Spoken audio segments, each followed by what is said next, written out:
যে আমাদের vocabulary is a big problem. So আমি যখন কিছু একটা আনফ্যামিলিয়ার ওয়ার্ড বা এমন কোনো ওয়ার্ড যেটার মিনিং আমি জানি না, আমার কাছে যদি চলে আসে, তখন ওই ক্ষেত্রে আমি কি করব? যখন স্টুডেন্টরা কোনো একটা ওয়ার্ডের মিনিং জানে না, এটা কি একটা ইম্পর্টেন্ট ওয়ার্ড, এখানে কি আনসারটা আছে? আইএলটিএস কিন্তু নেসেসারিলি এই জিনিসটা দেখতে চায় না যে আমরা সব ওয়ার্ডের মিনিং জানছি। ফোকাসটা হচ্ছে যে আমরা পড়ে কোয়েশ্চেনটার আনসার বের করতে পারছি নাকি।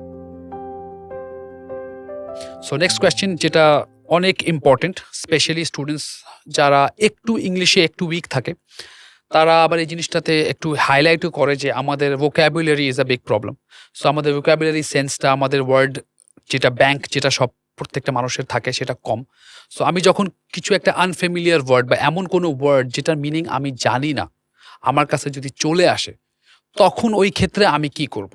তো প্রবলেমটা এটার সাথে কি হয় যে স্টুডেন্টরা মনে করতেছে যে this is the right answer, I don't know this part, so এটাই রাইট আনসার হতে পারে। এটার মিনিং তখন কি হচ্ছে, when I don't know the word of, মানে মিনিংটা আমি যদি না জানি, তখন তো এটার এন্ডলেস পসিবিলিটিস এসে যায়। সো এই ক্ষেত্রে টাইম ম্যানেজ করে কিভাবে এই প্রবলেমটা থেকে সলিউশন করতে পারে, আদিব ভাইয়া প্লিজ আমাদেরকে হেল্প করেন। যখন স্টুডেন্টরা কোনো একটা ওয়ার্ডের মিনিং জানে না, তখন আপনি যেটা বললেন যে প্রবলেমটা ক্রিয়েট হয় যে ওরা ওখানে খুব বেশি ফিক্সেটেড হয়ে যায়। এটা কি একটা ইম্পর্টেন্ট ওয়ার্ড, এখানে কি আনসারটা আছে?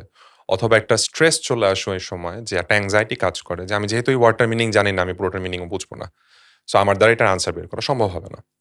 কিন্তু আইএলটিএস কিন্তু নেসেসারিলি এই জিনিসটা দেখতে চায় না যে আমরা সব ওয়ার্ডের মিনিং জানছি। ফোকাসটা হচ্ছে যে আমরা পড়ে কোয়েশ্চেনটার আনসার বের করতে পারছি নাকি। সো ঠান্ডা মাথায় যদি আমরা জিনিসটা ডিল করি, যে কারণ এমনও হতে পারে যে আনসারটা তো ওই সেন্টেন্সেই নেই। সো এই সেন্টেন্সটার মিনিং আমি ধরতে পারলাম কি পারলাম না, দ্যাটস নট রিয়েলি ইম্পর্টেন্ট। ঠান্ডা মাথায় দেখলে আমরা এটা পার করতে পারবো। কিন্তু আমার যদি মাথাটা গরম হয়ে যায়, যেভাবে আমরা বলি, আমরা যদি অ্যাংজাইটিতে চলে যাই, তাহলে কিন্তু এটা আমরা মিস করে যাব। আরেকটা যে ব্যাপার চলে আসে এখানে, সেটা হচ্ছে অনেক সময় কনটেক্সট থেকে ওয়ার্ডটার মিনিং গেস করা যায়। কনটেক্সট অনুযায়ী ওয়ার্ডটার meaning at the very least positive নাকি নেগেটিভ, সেটা যদি আমরা গেস করতে পারি, তাও কিন্তু আমরা আনসারটা অ্যাটলিস্ট ধরতে পারবো যে এখানে কি ধরনের কথা বলা হয়েছে।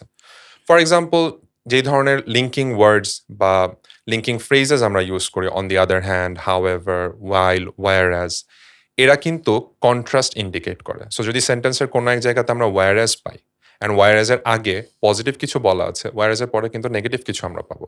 সো ওখানে কোনো মিসিং ওয়ার্ড থাকলেও আমরা কিন্তু কানেক্ট করতে পারবো যে এই ওয়ার্ডটার meaning at least positive or negative কীরকম হতে পারে।